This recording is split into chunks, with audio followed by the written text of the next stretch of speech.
안녕하세요. 자, 오늘은 공간이란 무엇인가 라는 주제로 수업을 해보도록 하겠습니다. 자, 이 주제는 일종의 물리학의 철학에 해당하는 거고요. 어떤 의미에서는 형이상학에 가까운 주제입니다. 도대체 공간이란 도대체 어떤 존재이냐 라는 거죠.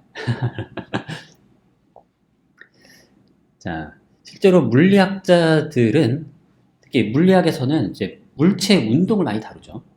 근데 운동이라고 하는 건 위치 변화잖아요. 근데 위치라고 하는 거는 결국 뭐예요? 물체가 어떤 장소에서 어떤 장소로 이제 변하는 거죠. 어떤 장소를 차지하고 있다가 다른 장소로 간다. 뭐 이런 식의 생각이겠죠. 그게 운동이고. 근데 도대체 이게 장소, 위치 이런 걸 규정하려면 결국 이제 공간이라고 하는 게 우선 전제되어야 하는 것처럼 보인다는 거죠. 자, 근데 도대체 이 공간이라고 하는 게 뭘까요? 자, 바로 그 얘기입니다. 자, 두 가지 관점이 있습니다. 자, 하나는 실체론입니다. 바로 뉴턴이라고 하는 과학자가 제안한 관점이고요. 이에 따르면 이 세계에는 물체들 외에도 그것들을 담고 있는 절대 공간이라는 것이 존재합니다. 그래서 공간이라고 하는 게 일단 존재하는 것, 마치 뭐처럼? 그릇처럼. 그릇이 있어야 물건을 거기 담을 수 있듯이 공간이 일단 있어야지 물체가 거기에 담겨질 수 있다는 겁니다. 공간이 없다면 물체도 존재할 수가 없어요. 이쪽에 공간이란 물체가 존재하기 위한 필요 조건인 거죠.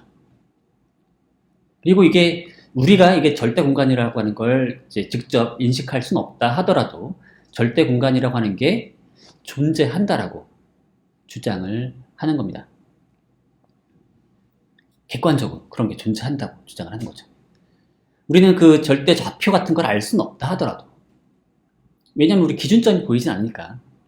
그거는 이제 근데 우리가 모르는 것 뿐이지 기본적으로 이 세계에 그런 절대 공간이 존재해야만 자신의 물리학이 성립할 수 있다고 생각을 했어요. 자, 반면에 라이프니츠는 관계론을 주장합니다.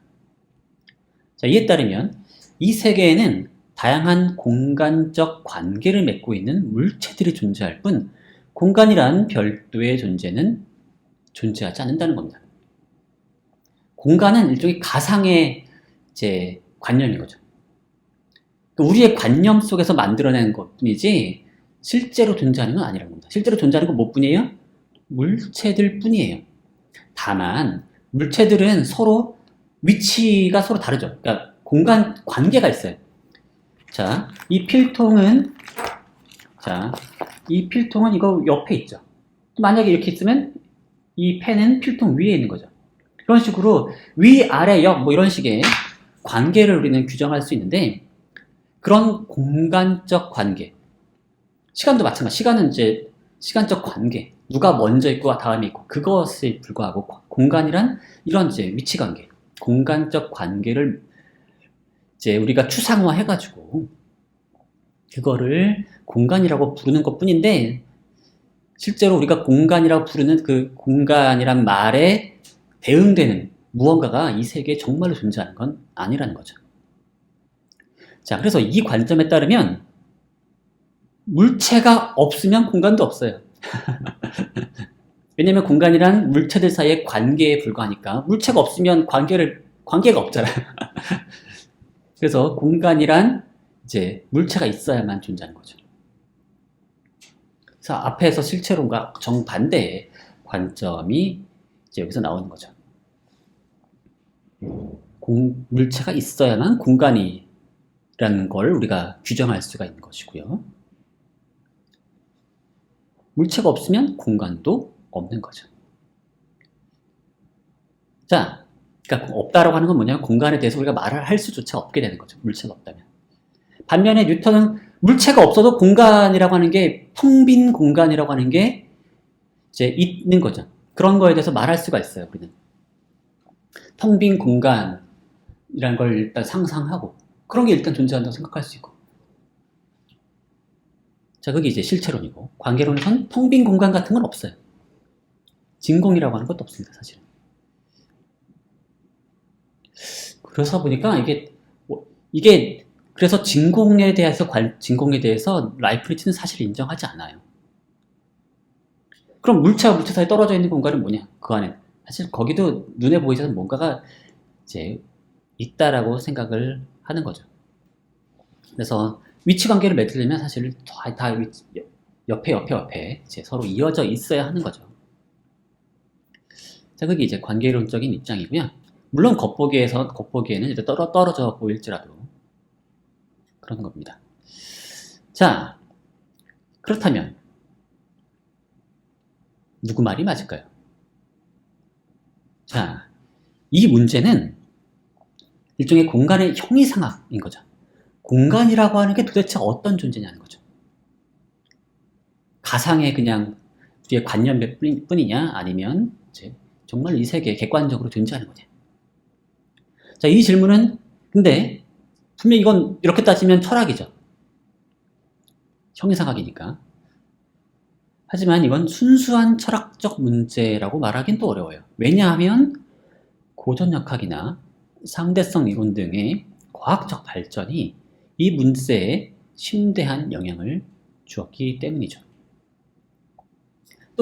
그런데 이 질문이 또 순수한 과학적 질문도 아니에요. 왜냐하면 경험적 탐구만으로는 질문에 완전히 답을 할 수가 없거든요. 그러다 보니까 그 경계에 있는 이제 문제라는 겁니다. 그래서 공간의 존재론적 지위를 둘러싼 논쟁은 과학과 철학 사이에 뚜렷한 경계선이 없다는 걸 보여주는 거죠. 자, 그럼 한번 본격적으로 들어가 볼까요? 자, 라이프니츠는 자신의 관계론을 주장하면서 다음과 같은 사고 실험을 제안합니다. 자, 여기 세계 1이 있고 여기 세계 1이에요. 여기 세계 2입니다. 자, 두 세계는 나머지는 다 똑같은데 뭐만 다르냐면 절대 좌표만 다른 겁니다. 자, 네모의 위치와 동그라미 위치가 둘 다 달라요. 하지만 둘 사이의 상대적인 위치는 똑같습니다. 자, 그렇다면 우린 두 세계를 구별할 수 있을까요? 구별할 수가 없겠죠. 왜냐하면 우리는 이 좌표축을 볼 수가 없잖아요. 좌표축은 이 세계에 존재하지 않아요. 그 자체는. 그래서 좌표축을 기준으로 그걸 기준 삼아서 물체 위치를 우리가 이렇게 측정해서 그거를 말할 수가 없잖아요. 따라서 우리가 볼 수 있는 건 뭐뿐이에요? 물체들 사이의 상대 위치뿐인 거죠. 만약에 요 네모 위에 사람이 이렇게 서 있다고 해봅시다. 여기도 똑같이 사람이 서가지고 관찰을 하는 거예요. 이 사람이 관찰하는 세계는 세계 1이나 세계 2나 똑같겠죠? 그럼 두 세계 사이는 어떤 관찰 가능한 차이도 존재하지 않는데 만약에 신이라면 둘 중에 어떤 세계를 만들었어야 할까요? 두 세계 사이에 어떤 특정한 하나의 세계를 선호할 만한 이유가 없죠. 특정한 어떠한 하나의 세계를 선호할 만한 이유가 없어요. 근데 신은, 라이프니츠가 생각하는 신은 아주 이성적인 신이에요. 그래서 항상 최선의 선택지만 선택을 합니다. 근데 만약에 이제 절대 공간이라고 하는 게 있다면 신은 세계 1과 세계 2 사이에서 선택할 수가 없을 거예요. 왜냐면 똑같으니까. 우리에게 뭔가 차이를 줄 게 아무것도 없어요. 그렇다면 왜 하필 세계 2가 아닌 세계 1을 만들었어야 할지 또는 그걸 선택했어야 할지 그런 이유를 말할 수가 없다는 겁니다. 자, 이거를 이제 충족 이유의 원리라고 부르는데요. 신은 항상 충분한 이유가 모든 일에는 충분한 이유가 있다는 겁니다. 그것이 발생할 충분한 이유가 있어야 한다는 건데요. 여기서는 그런 충분한 이유를 찾을 수가 없죠. 그렇다면 뭐가 문제겠습니까? 신이 문제예요? 그게 아니라 결국 절대 공간이라고 하는 개념 자체가 문제가 있는 거죠. 절대 공간을 가정하는 순간 우리는 차별화할 수 없는 두 개의 선택지가 생기는데 애초에 그런 선택지가 만들어지는 것 자체가 문제인 거죠. 둘은 애초에 동일한 거라는 겁니다. 둘은 구별할 수 없고 사실상 하나라는 겁니다. 이게 결국 똑같다는 거죠. 둘이 똑같다는 건 뭐예요? 절대 공간에 비추어서 뭔가를 해석하면 안 된다는 거죠. 절대 공간이란 공허한 개념이라는 겁니다. 불필요한 개념이에요. 자, 두 번째 사고 실험도 비슷한 건데요. 이번에는 운동을 시켜볼게요. 네모는 이제 이쪽으로 이동하고요. 동그라미는 이쪽으로 이동합니다. 근데 세계 2는 네모는 아래로 이동하고 동그라미는 비스듬하게 오른쪽 위쪽으로 이동합니다. 자, 이걸 이제 벡터를 이용해서 이제 속도를 써봤는데, 자, 절대 공간에 비춰서 보면은 세계 1과 세계 2는 차이가 있죠. 하지만 실제로는 여기 관찰자가 있다면 이 관찰자 입장에서 두 세계가 구별이 될 수 있을까요? 전혀 구별될 수가 없죠. 똑같이 저 동그라미는 저쪽으로 이동하는 것처럼 보일 거예요. 왜냐하면 우리는 오로지 물체들 사이의 상대 상대의 위치와 상대 운동만 관찰할 수 있거든요. 그래서 두 세계 사이에는 어떠한 관찰 가능한 차이도 존재할 수가 없어요. 따라서 둘 사이에서 우리 선택할 수 있어요? 어느 쪽이 더 좋은 세계인지? 애초에 그런 선택 자체가 불가능하죠. 자, 앞에서 했던 동일한 논리에 의해서 C는 둘 세계 사이에서 선택을 할 수가 없고 둘은 동일한 걸로 봐야 한다는 겁니다. 차이가 없는 거. 자, 어쨌든 동일한 얘기 또 반복할까 봐 제가 중어원 하기 때문에. 자, 여러분 곰곰이 생각해 보세요. 아무런 차이도 존재할 수 없고 따라 둘은 사실 동일한 것이다. 애초에 그렇게 봐야 한다는 겁니다. 그렇다면 둘 사이의 차이를 만들어내는 건 뭐예요? 바로 절대 공간인 거죠. 절대 공간만 없으면 말끔히 해결되는 겁니다. 그러니까 절대 공간이라고 하는 거는 기본적으로 이제 공허한 개념이라는 거죠. 그게 전혀 우리에게 영향을 줄 수 있는 게 아무것도 없어요. 이게 라이프니츠의 논변이고 따라서 우리에게 필요한 건 무엇뿐이에요? 물체들 뿐인 거죠. 물체들 뿐이고 결국 공간이란 물체들 사이의 관계에 불과하다는 겁니다. 절대 공간이라고 하는 어떤 그릇과 같은 그런 별도의 존재는 우리가 고려할 필요가 없는 거죠. 그리고 없어도 상관이 없어요. 없어도 상관이 없으면 없는 게 나은 거죠. 이게 라이프니츠식의 논변인 겁니다. 자, 근데 뉴턴이 아주 강력한 반론을 펼칩니다. 절대 공간이 필요하다는 겁니다. 왜 필요하냐? 자, 다음과 같은 양동이를 한번 상상해 보십시오. 자, 양동이를 이제 이렇게 줄에 매다는데 일단 꼬아놔요. 양동이를 줄을 꼬아서 가만히 잡고 있으면 어떻게 되겠습니까? 그럼 양동이가 가만히 있겠죠? 양동이가 가만히 있습니다. 그리고 물도 가만히 있겠죠? 물도 가만히 있어요. 양동이도 가만히 있고 물도 가만히 있고 따라서 수면도 평평하게 유지되고 있겠죠. 자, 이제 양동이를 이제 놔보세요. 그러면 꼬여있던 줄이 풀리면서 양동이가 돌기 시작하겠죠. 자, 그러면 양동이가 일단 회전을 해요. 근데 물은 아직 회전을 안 하고 있습니다. 바로 양동이가 돌기 시작할 때는. 그러면 양동이는 회전하면서 물은 정지해 있고 이땐 수면이 평평하겠죠. 이게 이제 2단계입니다. 이제 3단계로 이제 한참 이제 양동이가 돌다 보면은 결국 마찰에 의해서 물도 같이 회전하면서 이제 결국 양동이와 물이 동일한 회전 속도로 돌게 됩니다. 그렇게 되면은 수면이 이렇게 오목해지겠죠. 자, 질문. 수면은 왜 오목해질까요? 자, 이에 대해서 아주 쉬운 답이 있죠. 뭐예요? 물이 회전하기 때문이다 라는 겁니다. 자, 근데 뭐에 대해서 회전하기 때문일까요? 뭐에 대해서 회전하기 때문일까요? 양동이에 대해서 회전하기 때문일까요? 아니에요. 3단계 생각해 보세요. 3단계에서 이 물은 양동이에 대해서 회전하고 있지 않아요. 양동이에 대해서 이 물은 정지해 있습니다. 그렇죠?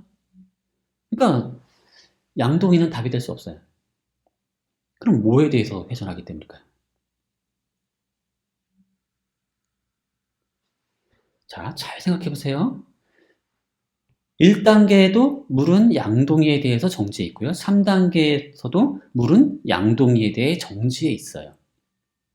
그런데 1단계에서는 수면은 평평하고 3단계에서는 수면이 오목해집니다. 자, 이 차이는 도대체 뭐 때문일까? 바로 이 질문이에요. 이 질문에 답하려면 이 물의 회전을 무언가 다른 것에 대해서 찾아야 합니다. 그게 뭘까요? 다른 물체들? 자, 생각해 보세요. 이게 이거를 양동이라고 생각해 보시고요. 자, 요걸 양동이라고 생각해 보시고 이걸 물체라고 생각해 보세요. 다른 물체. 이 다른 물체에 대해서 이제 얘가 회전을 한다고 생각해 봅시다. 자, 얘가 회전한다. 얘 때문일까요? 얘가 회전해서 이 회전하는 양동이 속에 물이 오목해지는 게 바로 얘 때문일까요? 이상하지 않나요? 그런 식의 설명은 들어본 적이 없죠. 만약에 그 말이 맞다면 얘는 가만히 있고 얘가 회전한다고 해도 이 안쪽에 그 양동이 속에 담겨 있는 물이 오목해져야 돼요. 그런 거 본 적이 없죠, 여러분들. 결국 다른 물체에 대해서 회전하는 걸로는 얘가 양동이 속에 담긴 물이 오목해질 수가 없습니다. 그러면 도대체 뭐가 답일까요? 뉴턴은 다음과 같이 답하죠. 바로 절대 공간에 대해서 양동이가 회전하기 때문이라는 거죠. 다른 물체에 대해서 회전하는 건 사실 얘에게 아무런 영향도 주지 않는다. 그럼 뭐에 대해서 회전해야 되냐? 절대 공간에 대해서 회전할 때 바로 이런 효과가 생긴다는 거죠. 자, 이걸 뭐라고 부르냐면 관성효과라고 부릅니다. 절대 공간에 대한 회전은 수면이 오목해지는 관성효과를 산출하는 거죠. 자, 이게 물이 이렇게 절대 공간에 대해서 회전하면 얘는 기본적으로 물은 기본적으로 절대 공간에 대해서 어떤 운동을 하고 싶어 해요? 관성 운동을 하고 싶어 합니다. 직선 운동을 계속 하고 싶어 하는 거죠. 직선 운동을 계속 하려고 하는데, 자, 접선 방향으로, 회전하는 접선 방향, 원래는 그 순간순간마다 계속 직선 운동을 하고 싶어요. 근데, 양동이가 막고 있죠. 그러니까 그 길로 바깥으로 뻗어나가지 못하고 위로 올라가는 거죠. 결국 이건 관성효과. 좀 더 쉬운 말로 여기서는 특별히 회전과 관련해서는 원심력이 있는 거죠. 이 원심력 자체가 애초에 관성효과인 거죠. 그래서 절대 공간에 대한 회전은 수면이 오목해지는 관성효과를 산출하는 거고요. 그렇기 때문에 이게 설명이 되는 거죠. 반면 다른 어떠한 물체에 대한 회전도 그와 같은 효과를 산출하는 것으로 설명할 수가 없어요. 따라서 오로지 유일한 답은 뭐예요? 바로 절대 공간에 대한 회전이라는 거죠. 자, 이 관성효과는 비슷한 문제가 있어요. 뭐냐면, 문제가 아니라 다른 비슷한 현상이 있는데, 버스에서 가다가 버스가 이렇게 가다가 갑자기 멈춰봐요. 어떻게 됩니까? 멈추는 순간 이제 제가 갑자기 확 밀리겠죠. 이게 관성 효과예요. 저는 계속 직선 운동을 계속 하고 싶은데 내가 타고 있는 버스가 갑자기 멈추니까 일종의 절대 공간에 대해서 모종의 가속 운동을 하는 순간 저는 모종의 힘을 받는 듯한 느낌을 받게 되는 거죠. 그 안에서. 그걸 이제 우리는 관성 효과라고 부릅니다. 바로 이제 이 양동이 속 물이 회전하면서 이렇게 수면이 오목해지는 건 절대 공간에 대한 가속 운동 때문에 생긴 관성 효과라는 겁니다. 회전이라고 하는 건 일종의 가속 운동이에요. 갑자기 멈추거나 갑자기 출발하거나 아니면 회전을 하거나, 왜냐면 계속 이제 운동 방향을 계속 바꾸니까 이게 일종의 가속 운동인 거죠. 갑자기 빨라지는 것도 가속 운동, 갑자기 멈추는 것도 가속 운동, 회전을 시키는 것도 가속 운동. 바로 그런 운동을 할 때 그런 가속 운동 상황에 놓인 어떤 관찰자 또는 물체들은 이러한 가상의 힘, 관성력을 받게 되고, 그에 따라서 갑자기 앞으로 확 쏠리거나 아니면 이제 주변으로 쏠리거나 이런 일이 생겨나는 겁니다. 물이 바깥쪽으로 쏠리는 거죠, 회전할 때는. 자, 그래서 결국 뭐예요? 뉴턴이 하고 싶은 얘기 뭘까요? 절대 공간이 관찰 가능한 차이를 낳는다는 겁니다. 앞에서 라이프니츠가 얘기한 건 뭐예요? 절대 공간 같은 건 우리가 가정해봤자 사실 쓸모가 없다는 거였죠. 우리에게 관찰 가능한 차이를 전혀 낳지 않는다라고 얘기했어요. 근데 앞에서 라이프니츠가 든 사례들은 다 그냥 단순한 정지 상태이거나 아니면 단순한 등속 운동 상태일 때만 해당되는 얘기입니다. 가속 운동을 고려하는 순간 관찰 가능한 차이가 생기는 거죠. 절대 공간에 대해서 얘가 멈춰 있느냐, 아니면 등속 운동을 하고 있느냐, 아니면 가속 운동 중이냐, 이건 분명한 차이를 낳는다는 겁니다. 왜 하필 이 물이 오목해지냐, 수면이 오목해지냐, 이걸 설명하려면 절대 공간에 대해서 회전 중이다, 가속 운동 중이다 라는 설명을 해야만 한다는 거죠. 그래서 절대 공간에 대한 고려 없이는 설명될 수 없는 그런 관찰 가능한 차이를 낳는다는 거죠. 도대체 어떻게 설명할 수 있겠습니까? 자, 그리고 이걸 설명할 수 있는 유일한 방법은 바로 절대 공간을 고려하는 거고, 그에 대해서 이제 절대 공간에 기초한 여러 가지 이제 운동 법칙을 가정해서 설명해야 된다는 거죠. 다른 대안이 없다는 겁니다.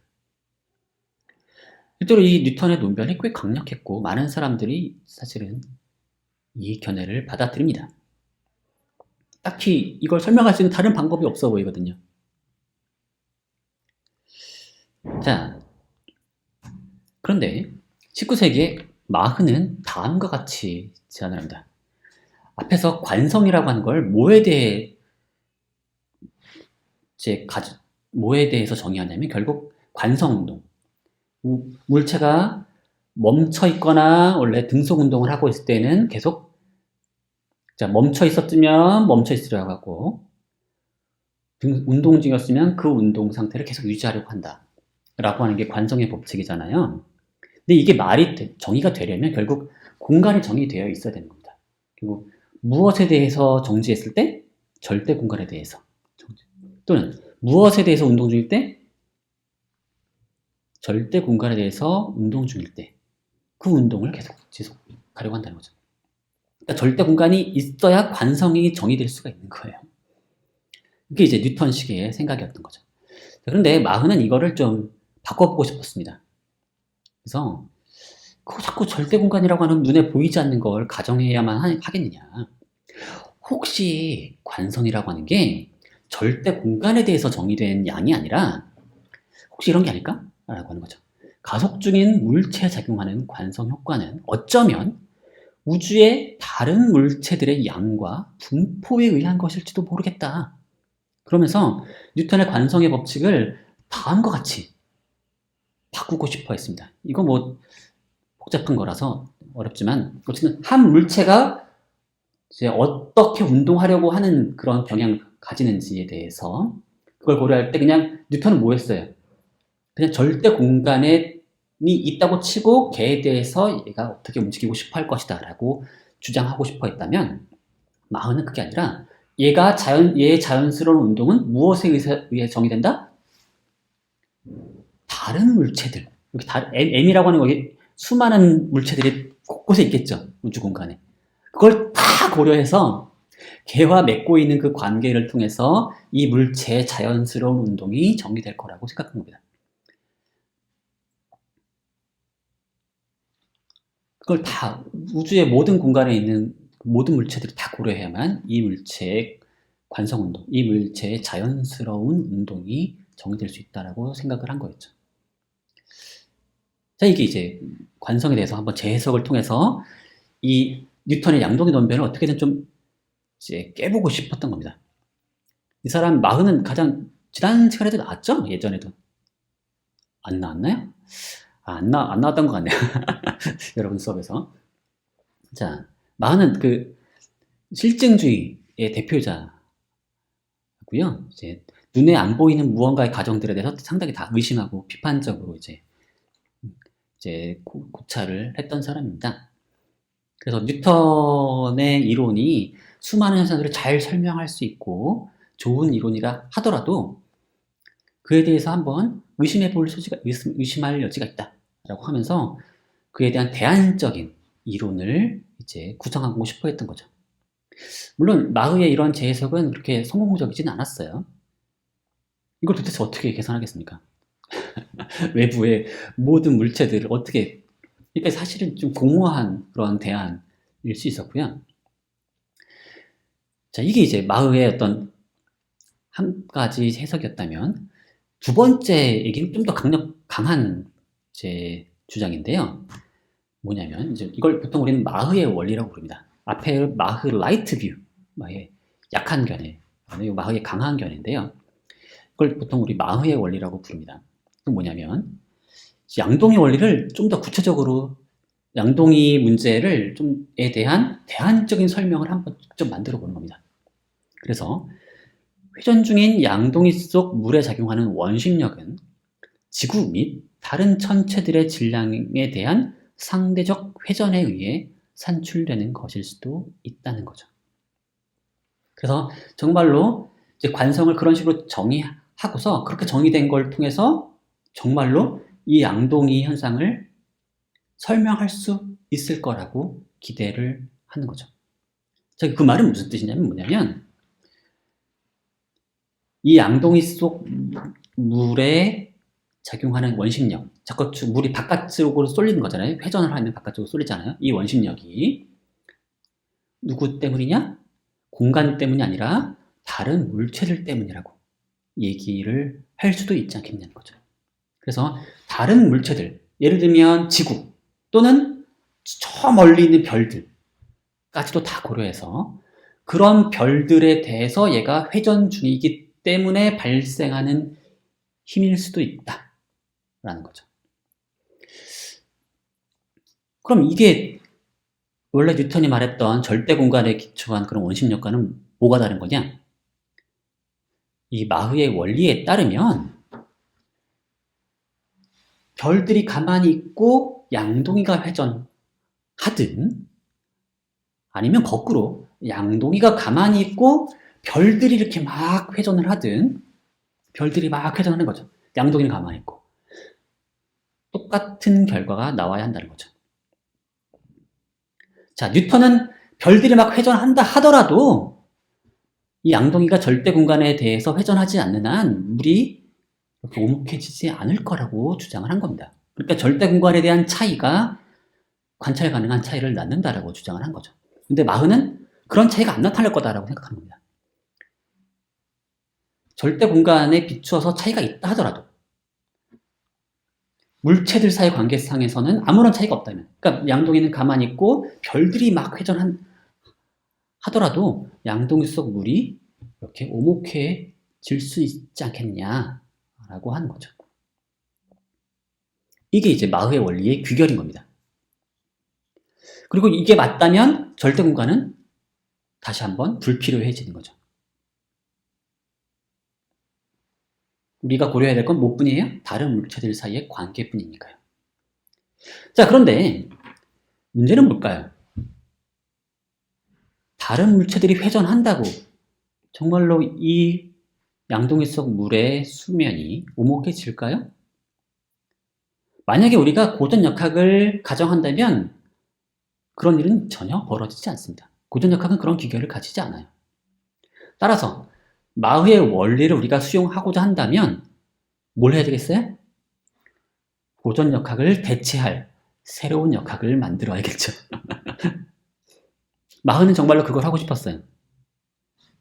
하지만 마흐는 그걸 성공시키지 못했습니다. 그 말로만 그럴 수 있다라고 얘기한 거죠. 뉴턴의 얘기로만 꼭 뉴턴식으로만 설명되는 게 아닐 수 있다. 다른 방식으로도 설명될 수 있을 것이고 그런 다른 방식 속에서는 절대 공간은 불필요해질 것이다. 라고 기대를 한 거죠.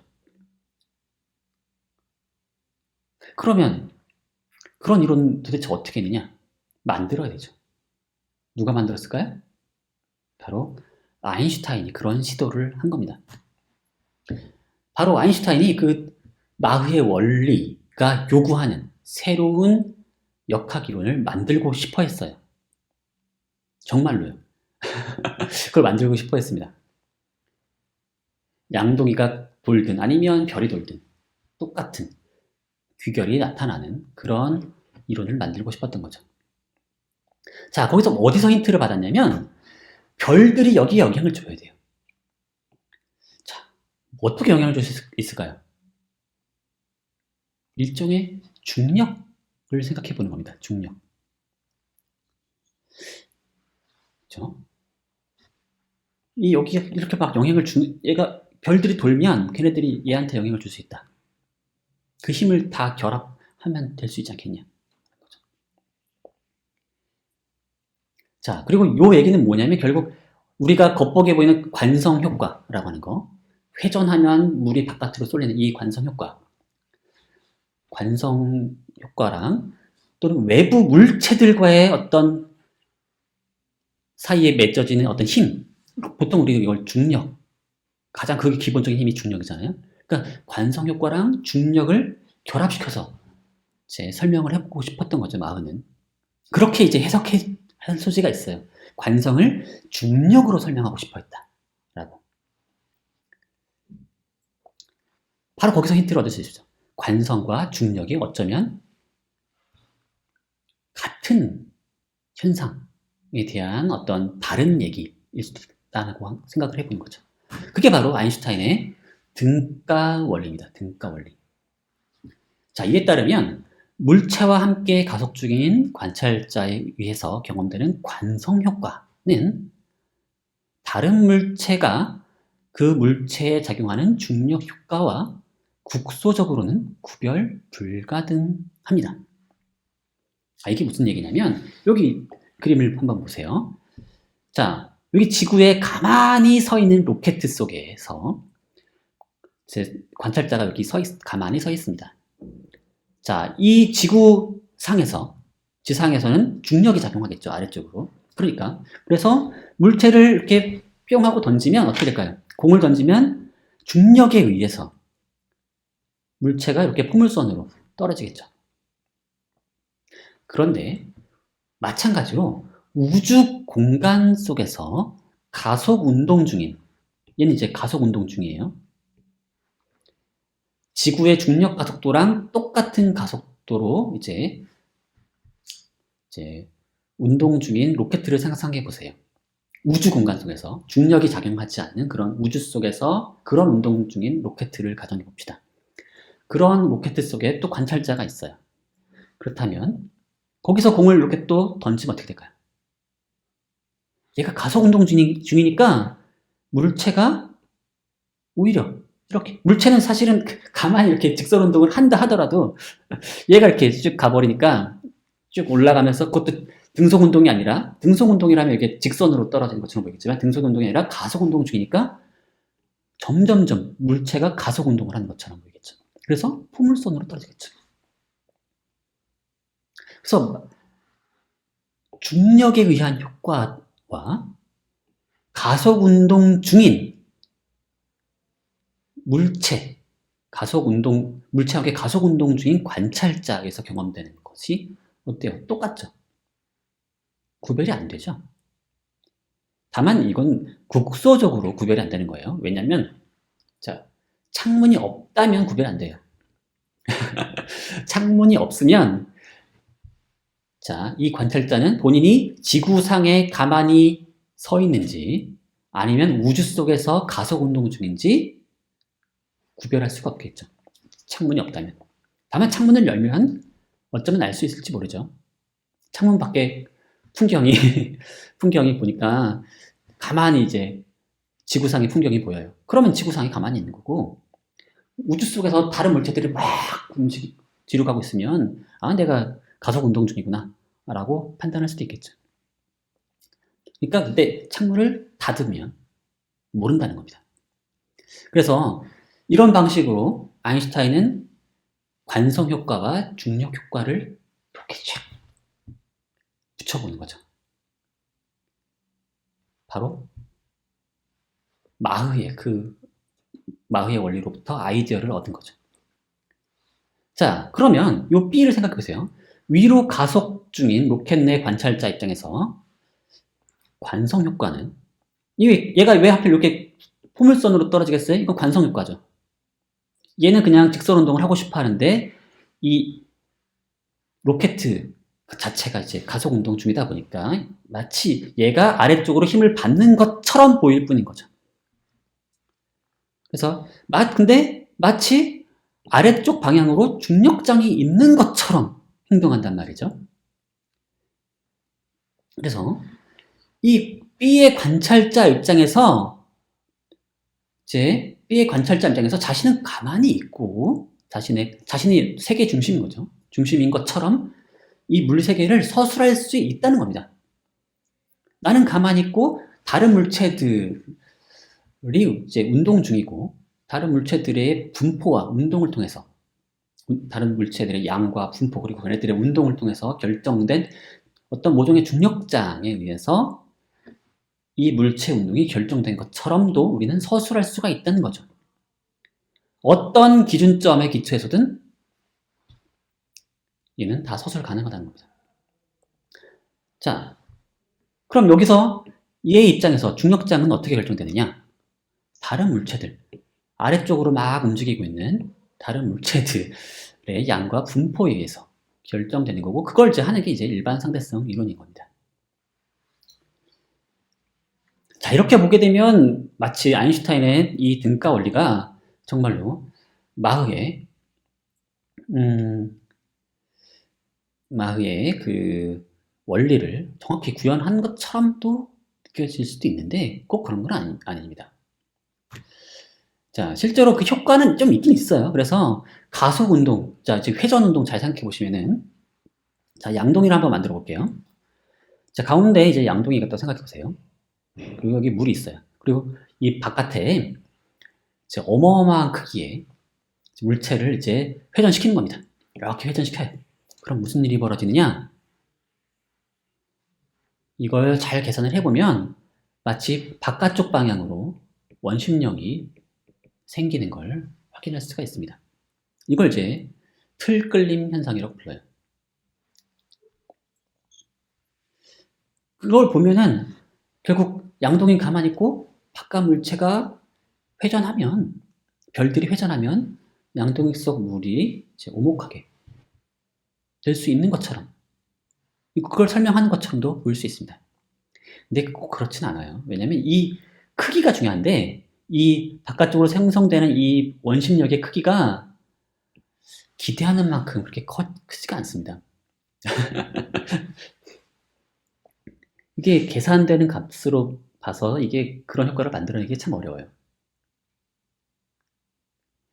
자, 더 중요한 문제가 있는데요.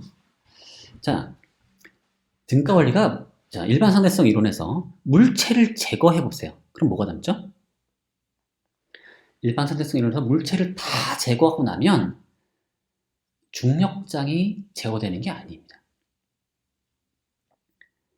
사실상 아인슈타인이 없애고자 했던 유사 절대 공간이 나타나게 됩니다. 사실 뭐냐면 이게 아인슈타인이 만들어낸 일반 상대성 이론은 결국 어떻게 되는 거냐면 물체가 없을 때는 아주 평평한, 그래서 마치 거기에 물체 하나가 딱 운동하는 순간, 운동할 때 마치 뉴턴식의 관성 운동을 하게 되는 그런 이제 중력장이 만들어진 거죠. 평평한 중력장.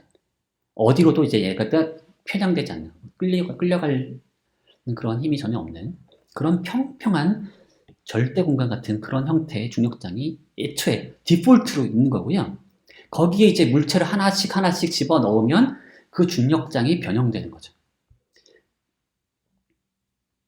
그렇게 보게 되면, 자, 물체를 다 제거하고 나면 원래 마흐의 원리가 이제 존재하고 있는 그 관계론에 따르면 물체를 제거하고 나면 공간이 없어져야 되는 건데, 물체를 다 제거하고 나면 나도 모종의 공간 같은 모종이 그게 남는 거죠.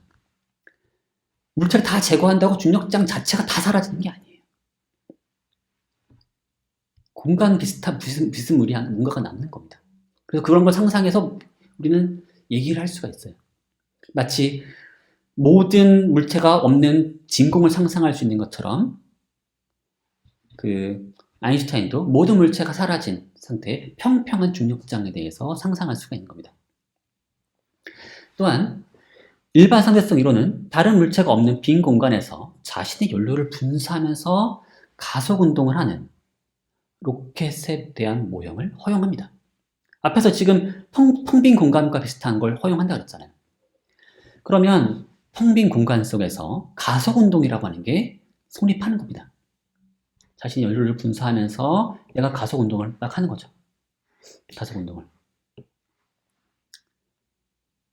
자, 그걸 상상할 수가 있어요. 자, 그런데 관계론에 따르면 물체가 하나만 존재해서는 얘 운동이 정의될 수가 없죠. 그렇죠? 물체가 하나가 있으면, 물체가 하나만 있다면 다른 물체가 얘 운동을 정의할 수 있는 다른 물체가 없으니까 얘가 뭐 가속 운동을 하는지 그냥 등속 운동을 하는지 정지했는지 다 무의미한 얘기인 거죠. 근데 일반 상대성 이론에서는 그런 게 정의가 된다는 겁니다. 로켓 하나만 있는데 가속 운동을 하거나 아니면 정지했거나 이걸 구분해서 얘기할 수가 있는 거예요. 그리고 가속 운동을 한다면 그 안의 물체는 이렇게 포물선으로 떨어지겠죠. 근데 이렇게 얘기하면 분사된 연료가 있지 않겠습니까? 라고 얘기할 수 있겠죠, 누가. 그러면 분사된 연료를 기준 삼아서 이 포물선으로 떨어지는 이 물체를 설명할 수 있지 않겠느냐? 안 됩니다. 얘네들이 만들어내는 모종의 중력장을 가지고서 점점점 멀어지고 있는 작은 그 연료들 때문에 얘가 이렇게 된다? 설명이 안 돼요. 그런 식으로는. 그래서 로켓 바깥의 물체들에 의한 중력 효과만으로는 로켓 내부의 현상을 설명할 수 없는 그런 경우들이 있다는 겁니다. 그래서 이런 귀결들도 역시 이제 완전한 관계로과는 좀 거리가 있는 거죠. 자, 마지막으로 마흐의 원리는 다른 물체가 없는 공간에서는 회전하는 물체를 허용하지 않겠죠. 관계론에 기초하면 다른 물체가 없으니까 얘가 회전하는지 가만히 있는지 어떻게 알겠습니까? 그런데 일반 상대성 이론에서는 똑같이 위에서 얘기한 것과 마찬가지로 다른 물체가 없는 공간에서 회전하는 물체에 대한 모형을 허용합니다. 그리고 만약에 얘가 회전을 한다면 어떤 일이 벌어지겠어요? 얘가 탄성이 있다면 납작해지겠죠. 그래서 얘가 이렇게 회전을 하면 납작해지겠죠. 일반 상대성 이론은 이런 규격을 다 가지고 있습니다. 그러니까 그 등가 원리에 기초한 아인슈타인의 일반 상대성 이론은 마흐의 원리를 완전하게 구현하고 있는 건 아니라는 거죠. 그리고 그렇기 때문에 이게 관계론을 지지한다라고도 쉽게 말하지를 못하는 거예요. 자, 그럼 결론은 뭐냐? 약간 좀 절충적인 건데요. 관계론적인 성격도 있고 실체론적인 성격도 있다는 겁니다. 자, 왜냐? 관계론적 성격. 절대 공간에 대한 관성 운동을 다른 물체들에 의해 형성된 중력장에서의 자연스러운 운동으로 대체했어요. 자, 절대 공간에서 어떤 물체가 관성 운동한다. 그게 절대 공간에 대해서 관성 운동이 정확히 그대로 정의이 된 게 아니라 일반 선등성 이론에 따르면은 관성 운동 또는 자연스러운 운동이라고 하는 건 뭐냐? 중력장 하에서 다른 물체들이 있으면 또 그 중력장이 변형되죠. 그 변형된 중력장에서의 가장 자연스러운 운동이 관성 운동이 됩니다. 그래서 다른 물체가 매우 가까이 있으면 자유낙하가 관성 운동이 되는 거고, 그래서 관성 운동과 자유낙하는 사실은 한 카테고리 안에 들어가게 되는 거죠. 그런 의미에서 이제 관계론적인 성격이 분명히 있는 거죠. 그런데 아까도 말씀드렸듯이 이런 관계론적 성격에도 불구하고 이제 일반 상대성 이론에서는 이제 실체론적인 성격도 가지고 있습니다. 뭐냐면은 물질과 상호작용하는 별도의 존재인 중력장의 존재를 요구해요. 자, 관계론에서는 물체뿐이다 라고 얘기했지만 이제는 어때요? 일반 상대성 이론에서는 물체와 중력장이 있는 거예요. 그래서 물체가 제거돼도 중력장이 남게 되는 겁니다. 또한 그 중력장이 만약에 물질들에 의해서만 결정된다면 역시 결국 그럼 중력장도 결국 물체들의 관계에 의해서만 결정되는 거기 때문에 관계론이라고 볼 수 있겠지만 그렇지가 않아요. 중력장은 물질들의 양과 분포에 의해서 완전히 결정되는 게 아니라 물질들이 없는 상태의 초기 중력장에 대한 가정이 필요합니다. 그래서 물질들을 제거해도 중력장이 남는다는 거죠. 즉 마흐의 원리를 위반하는 겁니다. 자, 그럼에도 불구하고 모종의 또 관계론을 지지한다라는 주장을 한 사람이 있는데요. 그 얘기는 또 어떤 의미냐면, 자, 일반 상대성 이론에서는 시공간상의 좌표 이런 건 불필요합니다. 오직 뭐만 필요해요? 물질과 장 사이의 상호작용만 필요하다는 점에서 과거 전통적인 의미의 절대 공간, 절대 좌표 이런 건 불필요해졌다는 거고요. 두 번째로 이건 좀 더 어려운 얘기인데 그래서 그냥 한마디만 하고 넘어가는 건데 절대 공간을 가정할 경우에 구별 불가능한 두 세계가 가능하다는 그런 논변이 있습니다. 그래서 그게 구멍 논변이라고 하는 게 있는데 여기서 소개드리기에는 너무 복잡한 얘기고 관심 있으신 분들은 한번 검색해 보시기 바랍니다. 그러면 오늘 수업은 여기서 마치도록 하겠고요. 자, 모두 수고하셨습니다.